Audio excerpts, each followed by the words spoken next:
그랬어요. 바다 위에, 바닷가에다가 짓는 게 아니라 깃발을 들는다라는 상징적인 의미가 있습니다. 지금 화상으로 유튜브로 들어와 있고 깃발을 들고 있는 여러분들 한 분 한 분의 의미가 굉장한 것이기 때문에 오늘 창세기 6장을 통해서 지금 나와 우리 가정 또 우리 지역에 주시는 그런 음성을 꼭 확인하고 듣게 되기를 주의 이름으로 축복합니다. 베드로후서 2장 5절에 보면 뭐라고 되어 있습니까?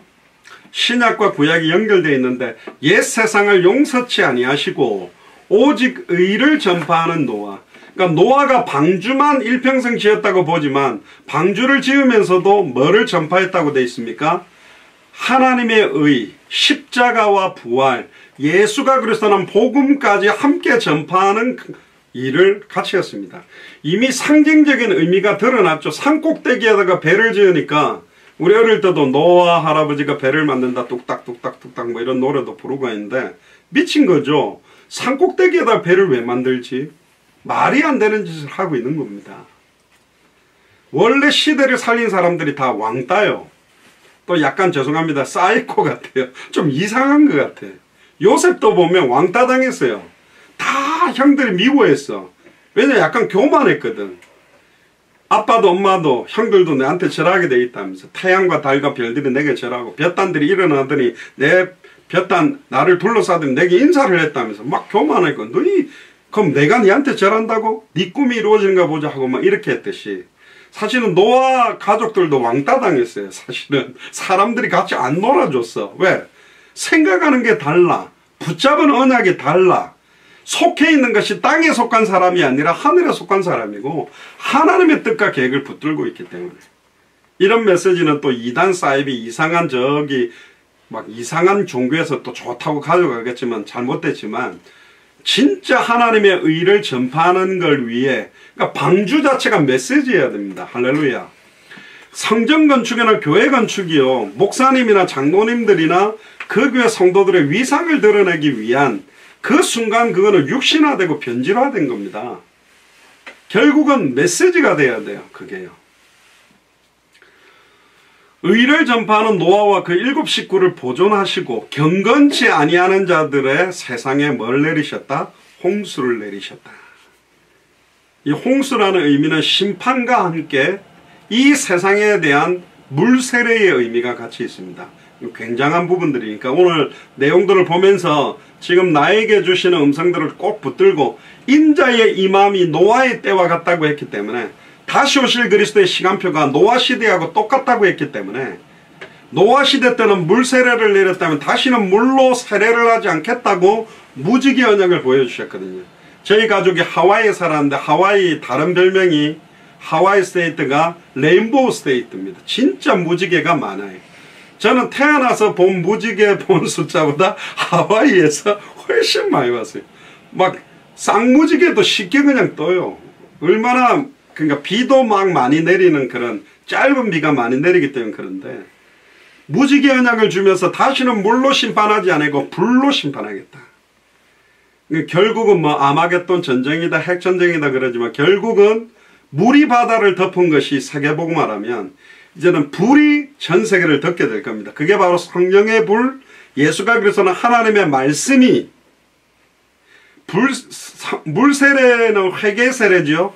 불세례, 성령세례가 임해야지. 그러니까 복음이 성령이 모든 족속 천하만민 땅끝에 다 증거되게 하는 것 그게 사실 마지막 심판을 당기는 시간표라고 봐야 됩니다. 자 1절부터 한번 봅시다. 오늘 결론부터 이야기하고 가는 건데요. 사람이 땅 위에 번성하기 시작할 때 그들에게서 딸들이 나니 하나님의 아들들이 사람의 딸들의 아름다움을 보고 자기들의 좋아하는 모든 자로 아내를 삼는지라. 교회 다니는 우리 여자나 남자들이 세상에 있는 여자 남자보다는 별로 멋있지 않아요. 뭐 스타일이나 이런 것도 옷 입고 다니는 거 보면 막 이렇게 막 걸그룹이나 아이돌 애들 막 하는 거 보세요. 남자애들도 화장하고 여자애들도 막 입고 다니면 진짜 예뻐 보이고 멋있어 보이잖아요. 교회 오면 막 세상 문화도 잘 못하는 것 같고 보면 약간 루저들만 모이는 것 같고 막 이래 보이는 거죠. 그러니까 막 주와 복음을 위해 살다가 갑자기 세상 예쁜 여자들을 보니까 막 너무 아름다워서 막 아내들을 첫 번째, 두 번째, 세 번째 많은 아내들을 갖다가 자기 아내로 삼는 일들이 일어나게 된 겁니다. 보통 어떤 신학자들은 여기 하나님의 아들들을 천사라고 이야기도 하기도 하는데 원어적인 의미를 보면 천사는 육체가 아니기 때문에 본질상 사람과 결혼도 안 되고 영과 육이 만나서 이렇게 아이를 놓는다면 불가능하기 때문에 결국 여기 하나님의 아들은 경건한 셋의 자손, 가인이 아벨을 죽이고 아벨 대신 죽였던 그 셋의 자손들을 가리키고 사람의 딸들은 가인의 자손들을 가리킵니다. 결국은 언약 밖의 사람과 언약 안에 있는 사람이 함께 만나는 그런 일들이 일어나게 된 겁니다. 간혹 우리도 보면 이제 불신자와 결혼해서 그 불신자가 예수님을 믿고 기존의 크리스찬보다 훨씬 잘 믿는 경우도 종종 있지만 전체적으로 보면 불신자 결혼이 그닥 유익하지 않아요. 레위 남자와 레위 여자가 만나서 예수가 그래서 복음을 아는 남자와 여자가 만나서 더 하나님께 영광 돌리고 생명운동하고 말씀운동하고 제자운동하는 곳으로 간다면 얼마나 큰 은혜가 되겠습니까? 근데 지금 불신자 남편이나 불신자 아내를 만나게 됐을 경우에 함께 예배 드리는 게 우리가 기도 제목이 되어버렸잖아요. 구원받도록 하는 게 기도 제목이 된 상태가 됐거든요. 그러니까 복음의 진보를 위해 달려가는 데는 마이너스도 굉장히 많다. 또 잘못된 어떤 결혼관은 뭐냐? 예수를 그리스도 몰라도 그 신랑감 사위감이 뭐 대기업을 다닌대, 서울대를 나왔대, 또 뭐 집안에 돈이 많대. 그럼 무조건 막 마문이 다 열립니다. 안 된다니까요. 여러분들 서울대 나올수록 집안에 재산이 많고 백그라운드가 좋을수록 더 많은 여자들의 관심을 두게 돼요. 그러니까 언약 없는 껍데기로만 남자의 기준, 여자의 기준을 가지고 결혼한 사람들이 굉장히 많이 무너지고 있는 시대가 됐습니다. 저 어릴 때만 해도 한 번 시집가면 그 시집간 집에서 죽어서 귀신되라 불신자 말로 이런 소리 할 만큼 완전히 거기 소방 맞고 돌아오면 막 친정아버지가 오지마, 너는 죽어도 거기서 죽어야 되고 쫓아내고 막 그 사이에서 울고 막 이런 일들이면 요즘 어떻습니까? 빨리 이혼해라, 더 좋은 사람 만나라, 빨리. 너무 쉽게 가정이 이루어지고 깨져버리는 시대가 됐다. 이혼하는 게 좋냐 나쁘냐가 아니라 많은 가정들이 지금 무너지는 시대가 왔다. 근데 이 시작도 어디서부터 시작됐냐? 하나님의 아들들이 사람의 딸들, 셋의 후손, 오직 하나님만 바라보고 주와 복음을 위해 살려고 했던 후손이 세상 사람들의 기준을 가지고 결혼하면서부터 이런 일부 다처제의 악이 일어나고 많은 일들이 일어난 겁니다. 일부 일처제는 하나님이 주신 계획이었어요. 근데 이것까지도 다 무너져버린 거죠. 사람의 육체적인 감정과 욕구대로 하나님을 진노하게 노엽게 만드는 일들이 시작돼 버리게 됩니다. 결국은 가정의 파괴, 또 불신결혼들의 시작도 창세기 6장에 나옵니다. 3절 4절을 보면 여호와께서 가라사대 나의 신이 영원히 사람과 함께 아니하니니. 이때 하나님이 너무 화가 나가 내가 나의 신, 여호와께서 나의 신, 여호와와 나의 신이 구분되어 있잖아요. 그지요? 성령이 이때도 역사하셨거든요. 오순절 마가의 집 다락에 역사했을 때부터 성령 역사한 게 아니라 처음부터 성부, 성자, 성령 하나님이 함께 역사했는데 나의 신이 영원히 사람과 함께하지 아니하리라. 그럼 거꾸로 돌려보면 하나님의 신이 사람과 함께 했었다는 겁니다. 그 안 하겠다는 이유가 뭐냐? 이는 그들이 뭐가 됐다? 육체가 돼버렸다. 그러니까 하나님의 언약과 반대되는 쪽으로 가는 순간 인간은 육체가 돼버리는 겁니다. 결국 육신적이고 허물가지로 죽은 영 상태로 사는 사람들이 되어가는 거죠. 그러나 그들의 나는 120년 되니라.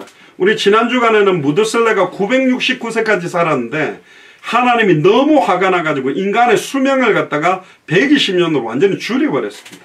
그게 지금까지 온 거예요. 인간의 수명이 약 120살 전후가 된 시작도 창세기 6장 때문입니다. 노아 시대 때.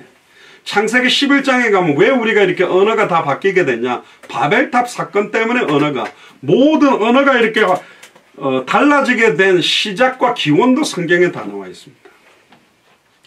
그 당시에 땅에 네피림이 있었고, 네피림이라면 나팔이라는 말은 하늘에서 떨어지다라는 동사의 형 의미인데 떨어지다라는 말의 명사형이 네피림, 하늘로부터 떨어진 것들. 결국은 네피림이라는 말은 공중건설을 잡고 있다가 하나님을 대적해서 쫓겨난 사탄 마귀 귀신의 소원과 뜻을 이루는 존재들, 불신자들을 말하고 우상숭배자들을 말하는 겁니다. 그 후에도 하나님의 아들들이 사람의 딸들을 또 취해서 자식을 낳았어요. 근데 웬걸 사람의 딸들을 취해서 자식을 낳았는데 용사들이 태어나고요. 고대의 유명한 사람들, 나중에 뭐 우리 성경 가면 니무롯도 나오고 하는데 어마어마한 뛰어난 사람들이 막 나오기 시작하는 거예요. 결국 하나님의 은혜가 놓쳐져 버리고 하나님의 언약의 대를 이어가야 될 그 언약의 대가 끊어지기 시작하는 겁니다.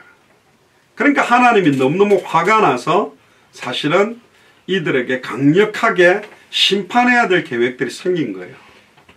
5절에서 7절 보세요.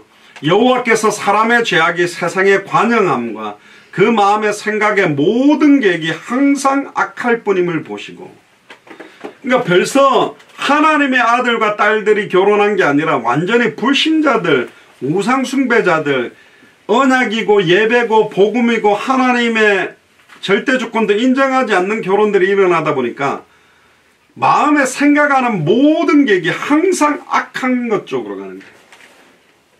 그럼 불신자들은 악만 행하냐? 그렇지 않죠. 사실은 무당들도 막 소년 가장도 돕잖아요. 무속인들이나 우상숭배자들이 교회보다 훨씬 착한 일을 하는 거거든요. 근데 여기서 말하는 악이라는 것은 하나님의 언약 안에 들어와 있지 않고 숨쉬는 거, 먹는 거, 자는 것도 하나님 앞에서는 악입니다. 그리스도 아니냐 바뀌냐, 하나님의 언약 안에 있냐 없느냐.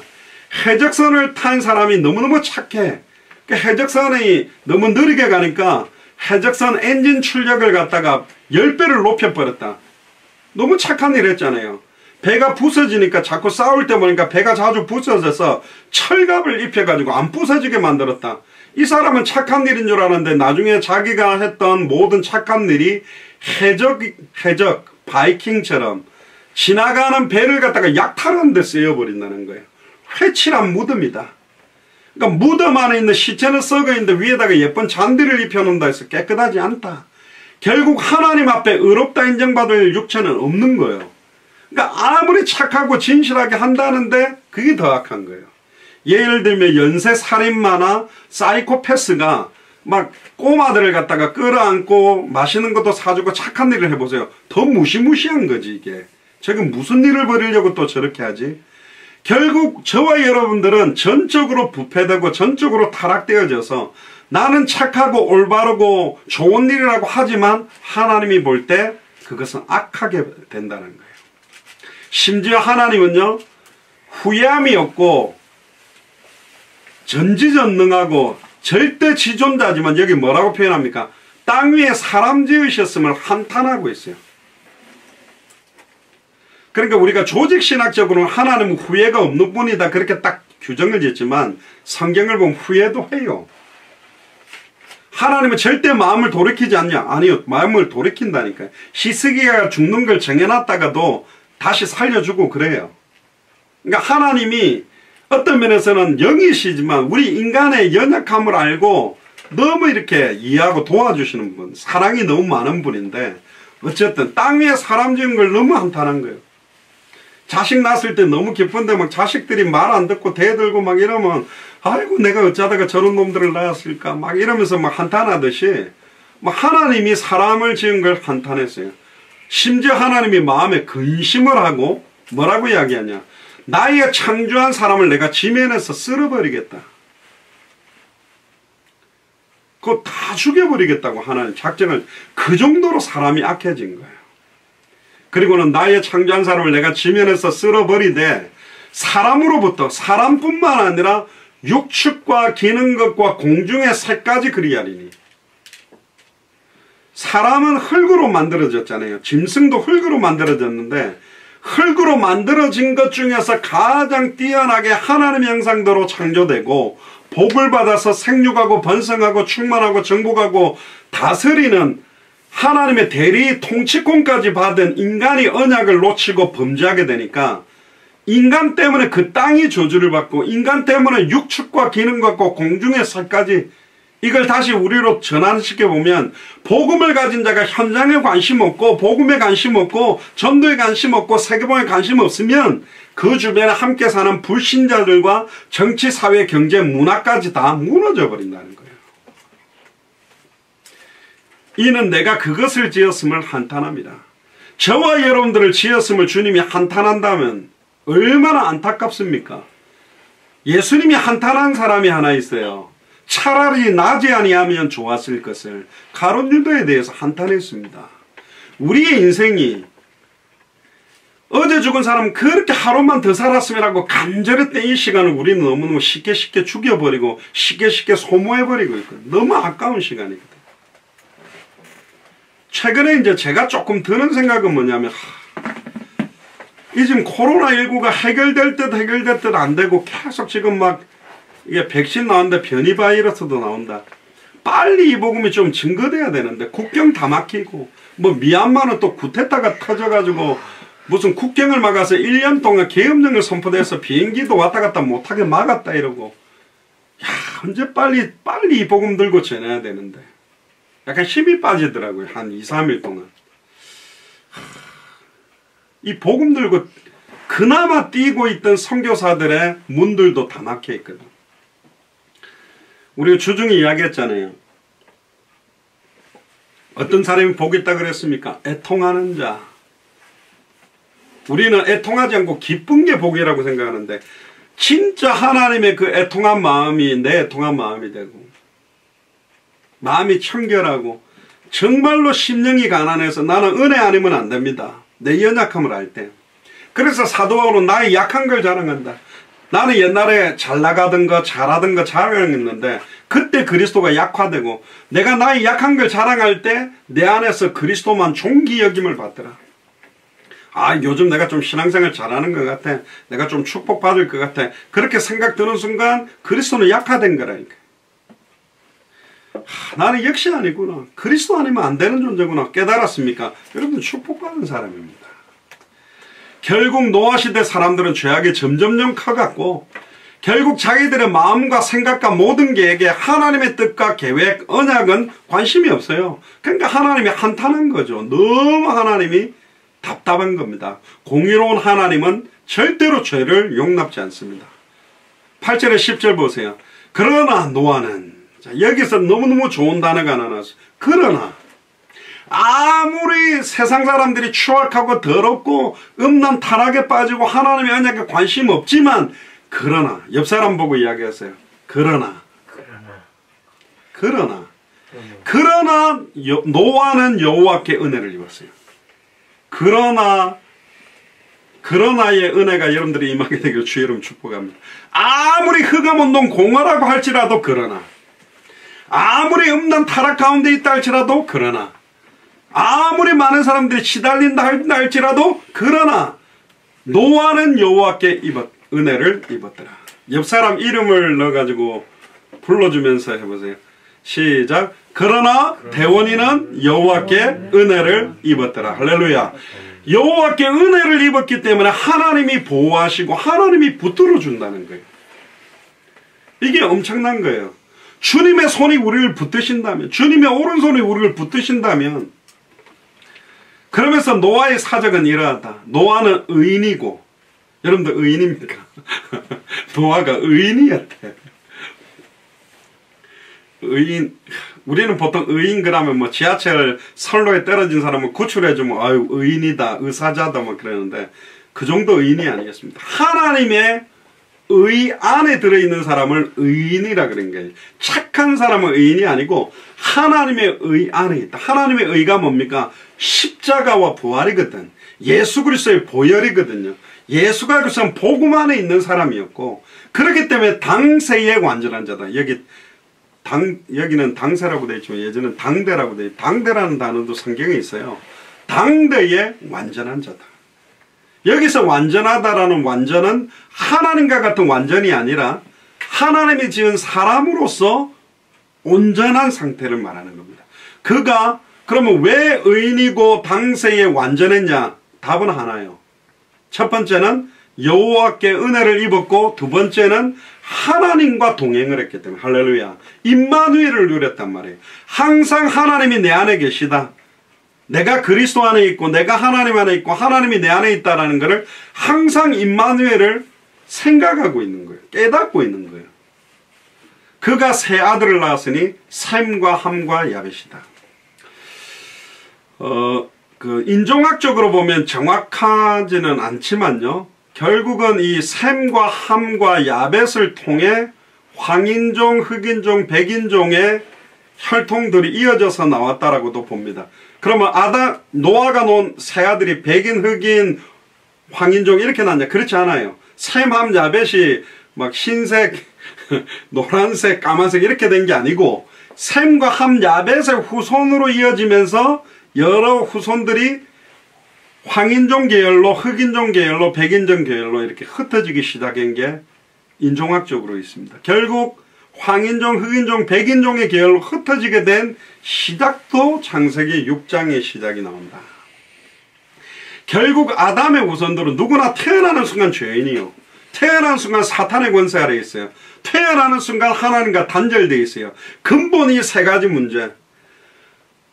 남자와 여자의 씨가 만나서 태어나는 사람은 태어나는 순간 사탄의 권세 아래 있고 죄와 저주 아래 있고 하나님과 단절된 상태이기 때문에 하나님 만나야만 되고 죄와 저주에서 해방받아야만 되고 사탄, 마귀, 귀신, 사망 권세의 곁으로 승리해야만 된다니까요. 하나님의 은혜가 아니면 안 됩니다. 죄 중에 살다가 죄 가운데서 죽는 거예요. 근데 노아는 하나님께 은혜를 입었어요. 저와 여러분들이 하나님의 은혜를 입었다는 거예요. 의롭다라는 말은 하나님의 뜻과 계명에 일치하는 삶을 살았다. 그럼 하나님의 계명이 뭐냐? 요한일서 3장 23절에 그의 계명은 이것이니 곧 그 아들 예수 그리스도의 이름을 믿고 그가 우리에게 주신 계명대로 서로 사랑하는 것이다. 예수 그리스도의 이름, 예수, 자기 백성을 죄의 죄에서 구원할 자, 예수의 이름의 뜻이죠. 예수님의 직분 이름이 바로 메시아 그리스도, 기름 부음 받은 자. 구약 성경에는 선지자, 제사장, 왕 머리에만 기름을 부었는데 그들은 일시적으로 하나님 만나는 길을 말했던 선지자들, 짐승의 피를 가지고 반복적이고 일시적인 죄를 해결했던 제사장들, 일시적으로 적들과 싸워서 이겼던 왕들이었어요. 그러나 참된 선지자가 온다. 그런 자기 몸을 찢어서 단번에 영원히 하나님을 만나 임마누엘을 누리게 만드는 참된 선지자. 그리고 짐승의 피가 아니라 자기의 피를 단 한 번의 흘림으로 과거, 현재, 미래 모든 죄와 저주에서 우리를 해방시키는 참제사장. 우리를 공격하는 사탄, 마귀, 귀신, 사망 권세를 깨뜨리고 완전히 승리하는 참된 왕. 이 세 가지 직분을 온전히 성경대로 죽고 성경대로 부활하셔서 이루는 자가 메시아 그리스도다. 근데 누구냐? 성경대로 죽고 성경대로 살아난 예수님이 바로 그리스도입니다. 예수가 그리스도라는 이 이름의 비밀을 믿고 하나님을 사랑하고 이웃을 사랑하는 게 하나님의 계명이다. 그럼 나는 하나님의 계명을 잘 지키느냐 못 지키느냐 검증해 볼 수 있는 방법은 너무너무 간단해요. 하나님을 사랑하고 이웃을 사랑해야 되거든. 그럼 여러분들이 제일 미워하는 사람 지금 잠깐 얼굴 떠올려 보세요. 그 인간 내가 절대로 용서 못하는 친구라든가 나를 괴롭힌 사람이나 나를 힘들게 한 사람, 그 얼굴 떠오르는 순간 속에서 부글부글 끓어오르고 뭐 아침에 먹었던 라면이 막 꼬이고 막 그럽니까? 그럼 우리는 지금 아직 하나님 사랑, 이웃 사랑 잘 못하죠. 원수도 사랑하라 그랬는데 이 힘들어요. 전에도 제가 이야기 안 했습니까? 예전에 어떤 저보다 이렇게 한 1, 2년 늦게 안수받은 목사 있는데 저를 너무 화나게 했거든요. 지금 생각해도, 지금 메시지가 지금 생각해도 별로 기분이 안 좋아요. 뭐 지금 만나면 뭐 악수하면서 풀 수는 있어요. 근데 썩 상쾌하지는 않아. 그러니까 안 되는 거예요. 목사가 모든 사람을 정말로 사랑할 수 있냐? 힘들어요. 진짜 사랑할 수 있다는 거. 내 몸까지 불사르게 내어주고 내 생명을 줄 정도로 사랑할 수 있겠냐? 진짜 어려운 거죠. 그러나 하나님의 은혜로는 가능한 거죠. 그러니까 다른 노아 시대 때 살아갔던 사람들의 인격과 달랐습니다. 왜? 하나님과 동행했다라는 말은 하나님을 경외하고 하나님과 경건한 삶을 살고 지금 제가 정식기도를 이렇게 지금 하잖아요. 그러니까 예전에는 하루가 그냥 아무 생각 없이 막 이렇게 휙 지나갔는데 요즘은 가만히 또 9시인가 12시인가 3시인가 6시인가 아직 또 지금 몇 시지 이러면 막 약간 긴장 상태가 되는데 좋아요. 좀 좋아졌어요. 약간 제 아내 말로는 제가 조금 홀리해지고 있는 것 같아요. 약간 영적으로 괜찮아지는 것 같아요. 그건 제 아내 말이니까 전 모르겠어요. 근데 이게 정말로 체질이 된다. 물론 막 30분 이렇게 뭐 되겠습니다만은 제가 예전에 비행기 타고 가는데 갑자기 어떤 모슬렘권 사람이 요만한 그 밑에 깔판을 가지고 통내에다 딱 놓더니 스튜디오스하고 사무장을 불러가지고 자기가 말하는 그 메카가 어느 쪽 방향인지를 좀 잡아달래가 기장한테 연락해가지고 각도 잡더니 딱 깔아놓고 통내에서 엎드려 정식이도록 하더라고요. 그 사람들 시간 딱 맞춰서 하거든. 근데 엎드리가 저란데 이거는 진짜 뭐 MSG 없습니다. 정확합니다. 화장실 각도로 기도하더라고요. 근데 철저한 게 뭐냐? 정확하게 해요, 이 사람들. 그러니까 대단한 겁니다, 모슬렘권들이. 모슬렘권들이 기도하는 것 중에 특별한 게 뭔지 압니까? 크리스찬들 결국은 자기들의 그 코란을 섬기지 아니하고 성경을 믿고 가는 유대인들이나 크리스찬들 목회자들과 교회가 무너지도록 기도합니다. 안타깝게도. 근데 그게 응답 많이 되죠. 요즘 뉴스 보세요. 얼마나 신문에 보면 목회자들 교회. 그러니까 정식기도 철저하게 하는데 그게 굉장히 힘이 있어요, 사실은요. 근데 크리스찬들은 정식기도 별로 안 해도 지금 승리하고 있거든. 근데 조금만 기도한다, 다니엘처럼 기도한다, 그럼 넉넉히 이길 수 있습니다. 그러니까 지금 하는 기도요, 어떨 때는 피곤하고 어떨 때는 힘들어도 시작해보면 하다가 힘을 얻게 되고, 그렇지. 내가 이거 그냥 막 이렇게 부르면서 해야 되겠냐. 지금 시공간을 초월해서 우리 교회 성도님들에게 역사할 건데. 제가 대원이한테도 아빠가 5번 이상 너 위에 기도하는데 네 기도하는 거 좀 느껴지냐고. 예, 느껴져요 그랬는데 진짜 느껴지는 거는 모르겠는데 정말 기도해야 됩니다. 진짜로 노아 시대처럼 노아와 세 자녀 안에 8명 빼놓고는 완전히 다 멸망시켜야 될 정도로 흑암온동 공허 가운데 저주받은 상태가 노아 시대였다니까요.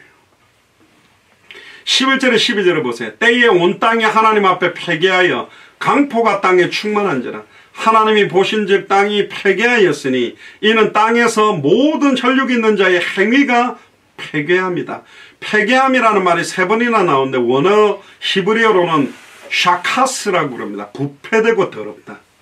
완전히 썩어버린 거예요. 모든 것들이. 그리고 패괴함의 특징은 부패하고 더러우면서도 강포함, 강팍한 거예요. 막 추악해지는 거죠. 당시 양심과 도덕과 법과 질서가 없었고 힘과 폭력만 있는 시대. 그러니까 하나님의 뜻과 소원을 위해서 가는 길은 좁고 외로운 길입니다. 노아는 정말로 하나님의 몸된 교회, 시온성과 같은 교회를 세워나가는 우리 성도들의 본이 되는 거죠. 아무리 이 시대가 악하더라도 나 혼자가 하나님 앞에 정말로 영적인 신념을 가지고 살아간다는 것, 선한 삶의 길을 걸어간다는 게 어렵지만 그렇게 걸어가야 되는 겁니다. 그래서 결국은 최후 승리를 얻게 하실 줄 믿습니다.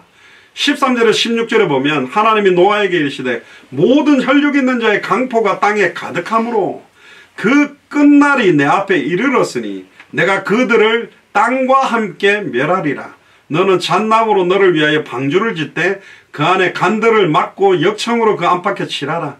그 방주의 제도는 이러하니 장이 300규빗, 광이 50규빗, 고가 30규빗이며 거기 창을 내되 위에서부터 1규빗에 내고 그 문은 옆으로 내고 상중하 3층으로 할지니라. 근데 여기 3중하 3층으로 했다는 걸 보고 성부, 성자, 성령 이렇게 해석하는데 그렇게 가면 너무 알레고리적으로 너무 끼워 맞추는 식으로 되는 거기 때문에 그렇게까지는 할 필요는 없습니다. 좀 위험하게 해석하는 거고요. 하나님께서 120년 동안 참고 사람들에게 회개할 기회를 줬지만 이들은 회개하지 않았습니다. 방주라는 것은 나무로 만든 네모난 큰 밴드요. 이 잣나무는 고페르나무라고도 하는 소나무 전나무 일종인데 한 규빗을 50cm로 보면 그 방주 길이가 150m입니다. 그러니까 축구 경기장이 100m거든요. 그러니까 축구 경기장 길이 한 배 반, 너비가 25m. 너비가 좀 좁죠. 그리고 높이가 약 15m입니다. 방주는 3층으로 되어 있고 그 안에 많은 칸들을 넣었거든요. 그리고 창문은 하나만. 한 개 있다기는 오직 주님만 바라보라고 한 개를 만들었다고 뭐 그렇게 해도 뭐 해석하던데 또 뭐 꼭 그렇다고 볼 수도 있는데 어쨌든 그렇습니다. 방주의 안팎은 역청으로 칠했습니다. 역청은 뭐냐면 우리 도로에 그 끈적끈적한 아스팔트, 홀타르 같은 거 이게 물이 들어오지 못하도록 막는 방수제죠. 그러니까 어떤 구약학자는 이 방주의 부피를 계산하니까 오늘날 소 20마리, 양 100마리를 실은 운반차 2000대 분량. 그러니까 어떤 사람들 이거 계산해 보니까 막 코끼리나 이런 거 다 집어넣으면 공간이 적다 그러는데 코끼리라고 해서 큰 덩치의 코끼리를 넣은 건 아닐 수도 있어요. 조그마한 새끼 코끼리 2마리일 수도 있고 그건 잘 몰라요. 결국 오늘날에는 양부터 토끼까지 757종, 토끼보다 작은 게 1358종 이런 쌍상이 싣고 사료를 넣는데 그 사료를 그러면 다 먹었겠냐. 근데 이 방주 안에 있는 동안에 움직임이 별로 없었기 때문에 조금만 먹어도 그냥 그 안에서 자고 뭐 이렇게 했기 때문에 충분한 양을 많이 먹지 않았을 것이다. 그렇게도 봅니다. 즉 이 노아의 홍수는 하나님의 심판을 의미합니다. 물 위에 떠있는 방주는 하나님의 구원을 상징하는 예수 그리스도 자신을 상징하고 예수를 그리스도로 알고 믿고 순종하는 시온성과 같은 교회를 상징하는 게 노아 방주입니다. 그리고 하나님의 은혜 자체를 상징하는 거죠. 방주라는 단어는 히브리어로 테바라고 그러는데 따라해보세요. 테바라고 그러는데 영어로는 아크라고 그럽니다. 상자, 궤를 말하는 거예요. 이 테바라는 단어가 구약에 딱 3번 나옵니다. 첫 번째 나오는 게 뭐냐면 노아 방주 말할 때 테바, 아크라고 나오고 두 번째는 아기 모세를 나일강에 흘려보낼 때 담는 갈대로 만든 상자도 사각형 모양인데 테바라고 그러고 세 번째는 지성소 안에 있는 하나님의 언약궤, 법궤를 테바라고 그럽니다. 그러니까 방주와 갈대 상자와 언약궤는 똑같은 영적 의미를 갖고 있는 겁니다. 그렇게 따진다면 예수님이 태어났던 말구유도 사각형, 아크형이 아닐까 저 개인적으로 뭐 그런 생각도 좀 합니다. 그러니까 모세가 갈대 상자에 들어갔다면 예수님은 말구유에서 태어났다고 볼 수 있는데 많은 사람들은 헤롯 성전과 같은 어마어마한 성전을 생각하겠지만 예수님은 그 어마어마한 헤롯 성전이나 좋은 집이나 아이를 놓기 좋은 그런 병원과 같은 시설에 태어난 게 아니라 말구유에 가장 낮은 자리에 임했다. 그래서 지금 대형화되어가는 교회가 있어야 될 자리는 하늘 높은 줄 모르고 계속 타워처럼 바벨탑처럼 올라가는 교회가 아니라 정말로 많은 사람들이 만날 수 있는 빛과 어둠의 역할을 해야 되는 흑암온동 공허 가운데 죽어가는 죄인들 속에 들어가서 그들을 살려내는 교회가 필요한 거다. 결론적으로 말하겠지만 결국은 곳곳마다 눈에 보이지 않는 아크 방주들을 지워서 언제든지 하나님을 만나고 언제든지 죄와 저주에서 해방받고 언제든지 사탄 마귀 귀신의 권세를 깨뜨리고 승리하는 말씀 운동하는 교회들이 곳곳에 있어야 된다. 그게 우리 미주의 마라나타 미셔널 철치, 미셔널이라는 말이 선교적 교회, 모이는 교회 건물 중심으로 오케스트라와 어마어마한 성가대, 어마어마한 건물 중심에 모이는 교회를 하나님 시대에 원하는 게 아니라 흩어져서 파고 들어가서 그들이 하나님 만나는 예배를, 죄와 저주에서 해방되는 예배를, 사단의 권세를 깨뜨리고 승리하는 예배를 할 수 있는 교회를 곳곳에 세우는 게 하나님의 뜻이다. 그래서 사실은 이런 교회를 저와 여러분들이 계속 영적인 방주를 지어나가야 되는 겁니다. 결국 하나님께서 이 세 가지 의미, 노아 방주와 갈대 상자와 결국은 법궤 안에는 십계명이 기록된 두 돌판, 참 선지자 직분, 만나가 담겨진 항아리. 원래 만나는 하루만 지나면 썩어버려요. 그리고 안식일을 위해서는 하루 더 안 썩도록겠지만 영원히 썩지 않도록 딱 만나를 항아리에 담아놓은 거, 그게 참 제사장 직분. 세 번째 아론의 쌍난 지팡이는 왕 직분입니다. 결국은 이 세 가지를 갖다가 들어놓은 것도 그 세 가지 안에 굉장한 의미가 있어요. 결국 하나님의 십계명에 기록된 두 돌판이 들어있다는 말은 하나님과 단절된 인간의 모습, 결국 하나님을 만나게 만드는 길, 말씀이 필요하다. 그래서 참 선지자 직분. 결국은 만나가 지금으로 말하면 생명의 떡, 떡상을 말하는 제사장이 하나님 앞에 예배드리고 우리의 죄를 정결케 하고 성만찬을 통해서 그 떡을 먹을 때 우리가 우리의 모든 죄가 사해지는 것처럼 참 제사장 직분을 의미하는 거고, 아론의 지팡이는 이미 죽은 나무지만 싹이 났다라는 것은 죽었던 몸된 우리의 몸이 소생케 되어지는 부활, 사망 권세, 사탄의 권세를 깨뜨리고 승리하는 참된 왕. 그러니까 법계 안에도 참된 선지자, 참된 제사장, 참된 왕, 인간 모든 문제의 근본 원인 세 가지를 얘기하는 세 가지 비밀이 또 그 안에 들어있는 것입니다.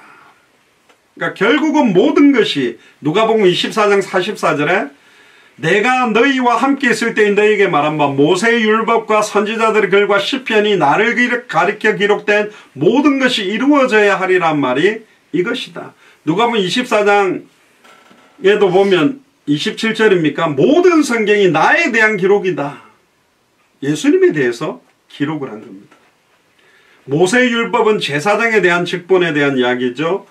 대선지서, 소선지서는 선지자 직분에 대한 이야기죠. 시편을 가장 많이 기록한 사람이 다윗이잖아요.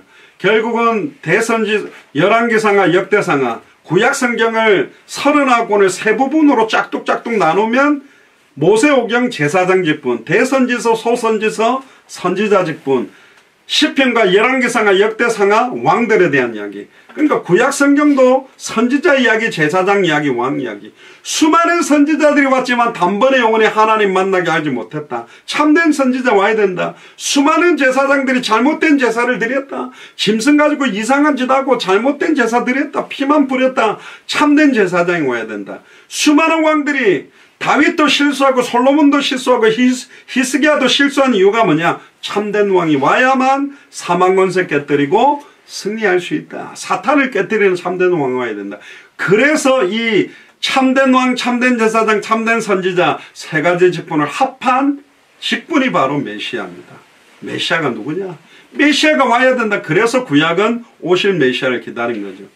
17절부터 21절에 보면 내가 홍수를 땅에 일으켜 무릇 생명의 기식 있는 육체를 천하에서 멸절하리니 땅에 있는 자가 다 죽으리라.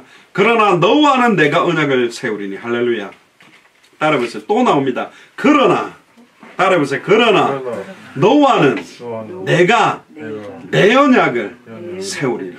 하나님이요, 그러나 내 언약을 너와 세우겠다. 얼마나 축복입니까?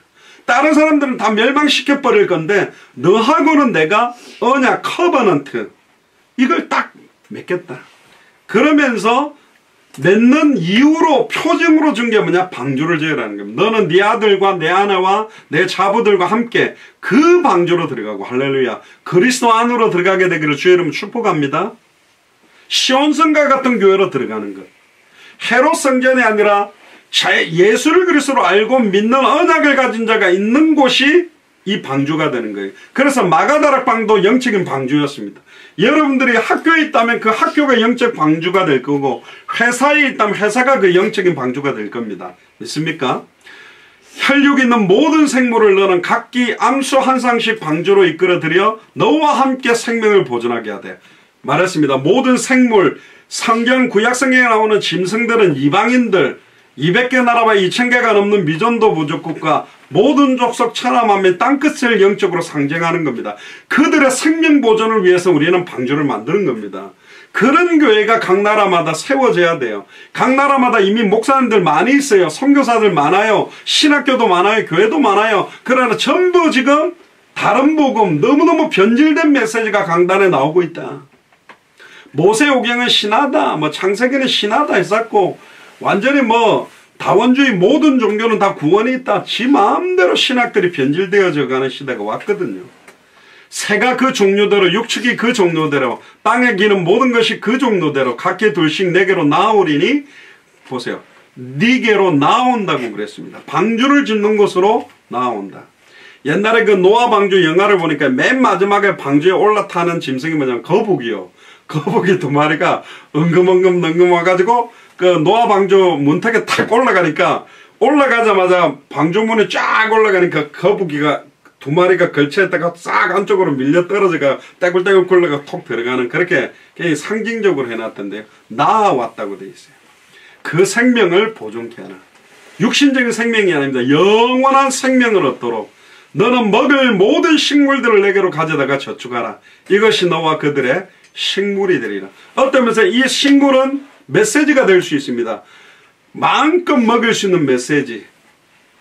노아 홍수가 끝날 때까지 다시 오실 그리스도가 오시는 시간표까지 견딜 수 있는 식물. 결국은 성경의 복음입니다. 66권을 통해 계속 영적인 메시지를 먹고 살아날 수 있는 힘들이 필요하다. 그래서 저희들이 요약강기 21강, 33강, 25강이 짧게 핵심들을 정리한 거라니까. 계속 여러분들이 그걸 풍성하게 누리면서 증언할 수 있는. 근데 우리의 힘이 아니라 하나님이 내가 하겠다. 내가. 얼마나 감사합니까? 저와 여러분들에게 이 언약을 맺으신다는 게. 22절을 보세요.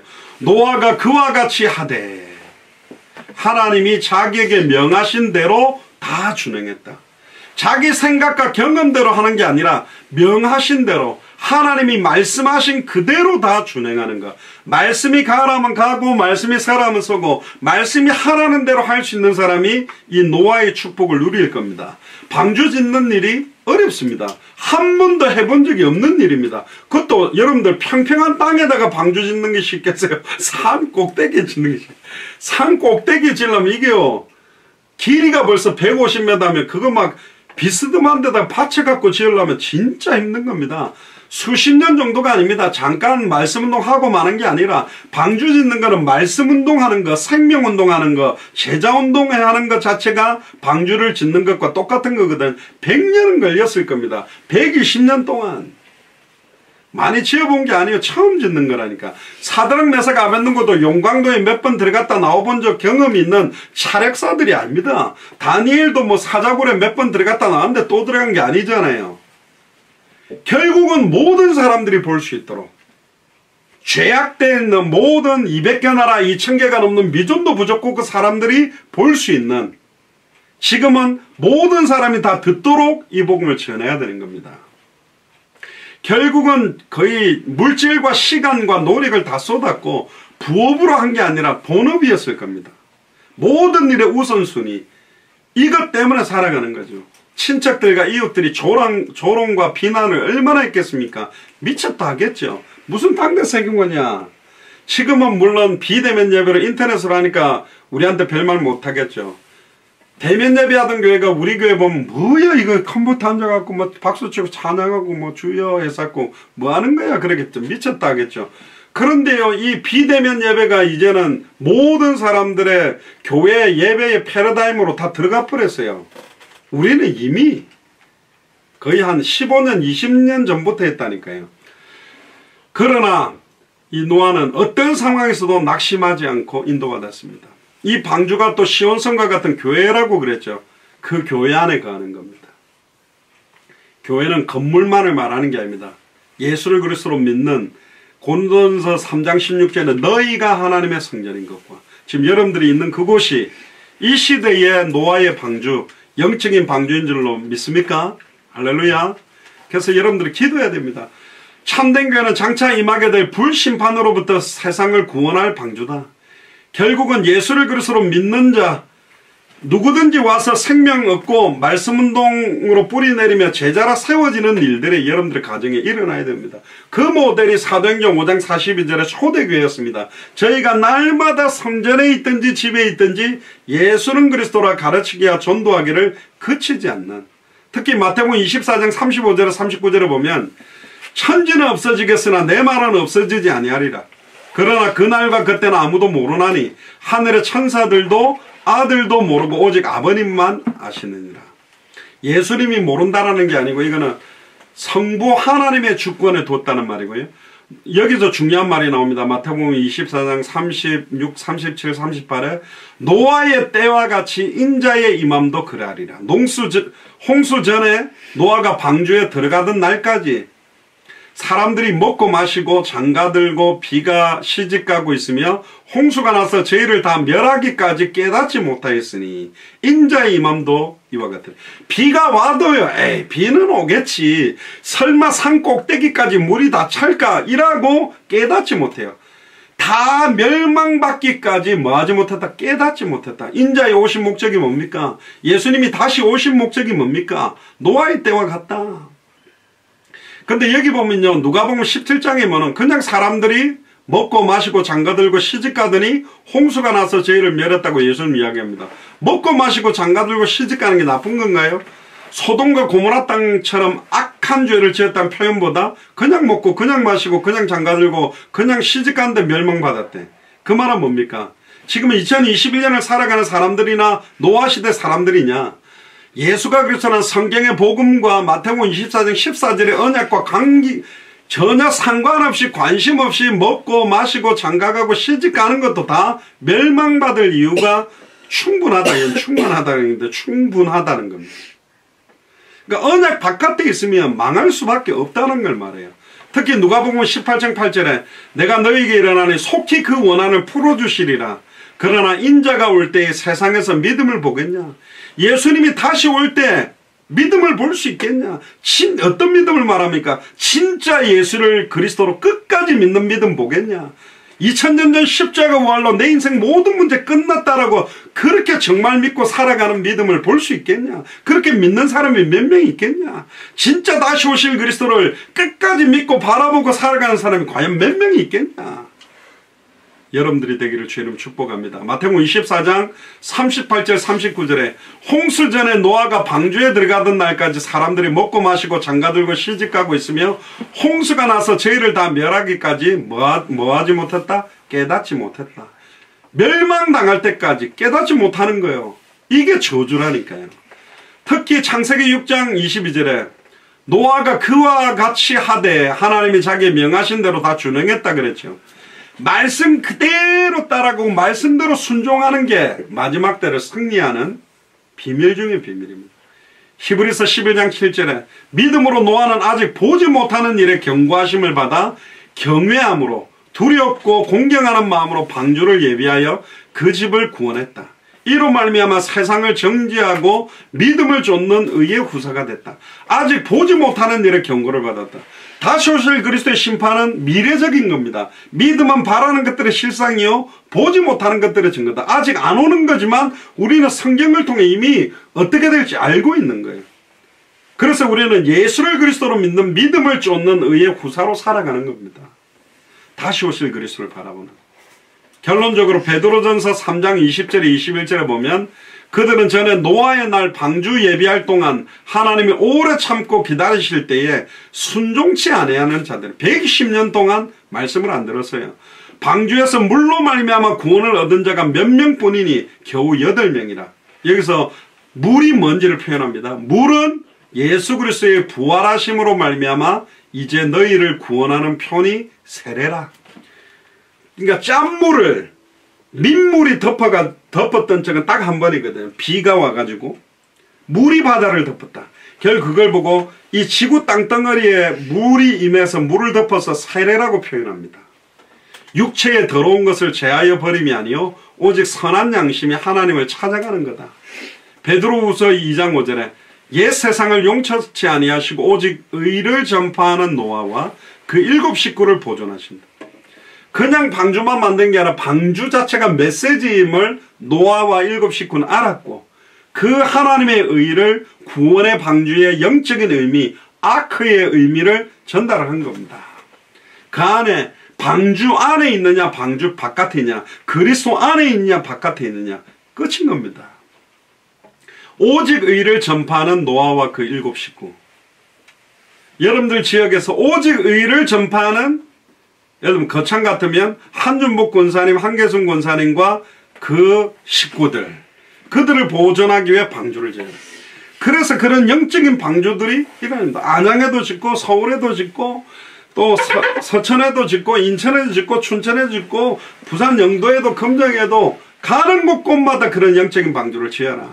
결국 하나님과 단절돼서 죄와 저주 가운데 사단에게 매여 종로로 가는 자들을 빨리 건져내라.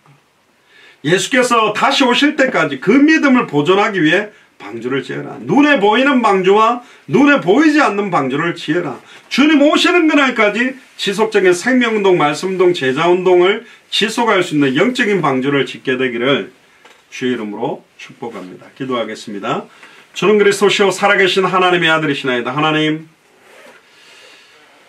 특별히 오늘 창세기 6장을 통하여 방주의 영적인 의미들을 깨닫고 어떤 상황에서도 그러나 노아는 여호와께 은혜를 입었고, 그러나 노아는 하나님과 동행했고, 그러나 노아와 그 식구들은 구원받은 것처럼 어떤 상황에서도 구원받고 승리할 수밖에 없는 은혜가 우리들에게 넘치도록 주님 오시는 그날까지 지속되는 생명운동, 말씀운동, 제자운동하는 영적인 방주가 세워지도록 축복하여 주옵소서. 우리의 가정에서부터 이 영적인 방주가 세워져 나가도록 축복하여 주옵소서. 감사를 드리며 승리하신 주 예수 그리스도 이름으로 기도드리옵나이다. 아멘.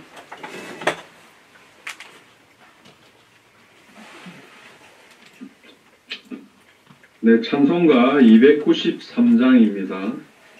통일 찬송가 414장 주의 사랑 비칠 때에 찬송 드리겠습니다. 공원 찬송 293장 드리면서 준비한 예물과 중심을 하나님께 드리겠습니다.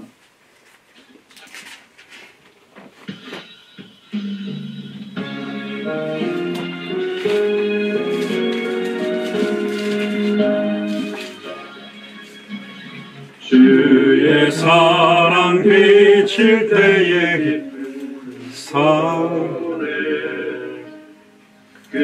진 걱정 물러가고 기쁨 오네.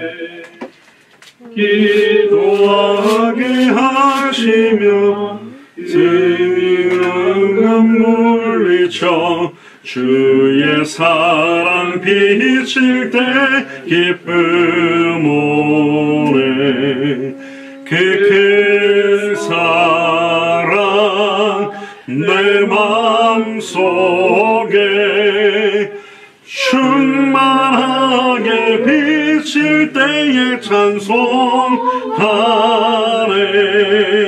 그 큰 사랑 내 마음속에 화평함과 기쁨 주에게 큰 사랑. 주의 사랑 비칠 때에 이 세상은 아름답고 활기차게 다변하네. 화평 중에 내 영혼 영광스런 새 생명 다시 찾게 되어 내게 큰 사랑. 그 큰 사랑 내 마음속에 충만하게 비칠 때에 찬송하네. 그 큰 사랑 내 마음속에 화평함과 기쁨 주에게 큰 사랑. 주의 사랑 비칠 때에 이 세상은 어둠 슬픔 중 안심이 다 사라져 우리들의 가는 길 밝히 비춰주시며 복을 받게 하시네. 그 큰 사랑. 그 큰 사랑 내 마음속에 충만하게 비칠 때에 찬송하네. 그 큰 사랑 내 마음속에 화평함과 기쁨 주의 그 큰 사랑.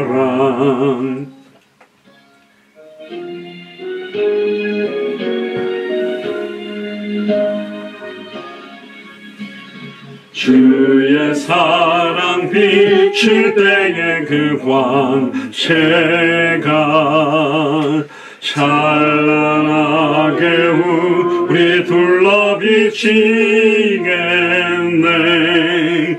세상 모두 이기고 천국 생활할 때도 주의 사랑 비치네. 그 큰 사랑, 그 큰 사랑 내 마음속에 충만하게 비칠 때에 찬송하네. 그 큰 사랑 내 마음속에 화평함과 기쁨 주의 그 큰 사랑.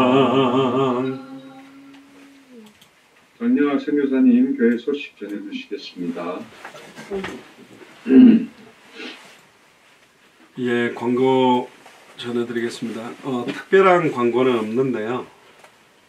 제가 미드웨스트 유니버시티 지금 성경 박사과정 공부를 서류를 다 내고 이제 공부를 하라 그랬는데 조금 시간을 조금 밀려서 조금 더 기도를 해야 되겠다 그래서 요번에 안 하고 조금 미루기로 했습니다.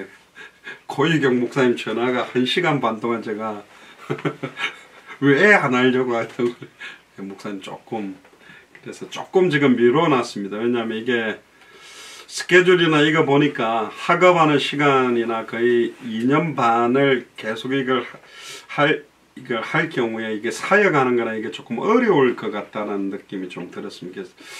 조금 지금 올해는 조금 하기는 좀 안 어렵겠나. 그리고 이제 코로나가 좀 풀리기 시작하면 사역들 또 이쪽에 이걸 좀 본격화해야 되는데 제가 아까 메시지도 좀 말씀드렸습니다만은 이번 주에는 좀 그런 생각이 좀 들었습니다. 하나님 편에서 보시면 과연 오늘 하루 동안 생명 얻은 사람들이 과연 얼마나 있을까? 물론 전하는 사람들도 있겠죠. 또 말씀으로 뿌리 내리고 있는 사람들은 얼마나 있을까? 코로나가 없던 시대하고 보면 지금 이게 완전히 차단이 되어 있거든요. 또 늘 저희들이 당대 세계만 뛰면서 이야기를 많이 했던 내용들이 뭐냐면 지금 우리가 움직이는 이 움직임이나 이런 속도로 10년을 가면 세계복음화가 되겠냐? 누군가는 하겠지가 아니라 좀 안타까움이 있습니다.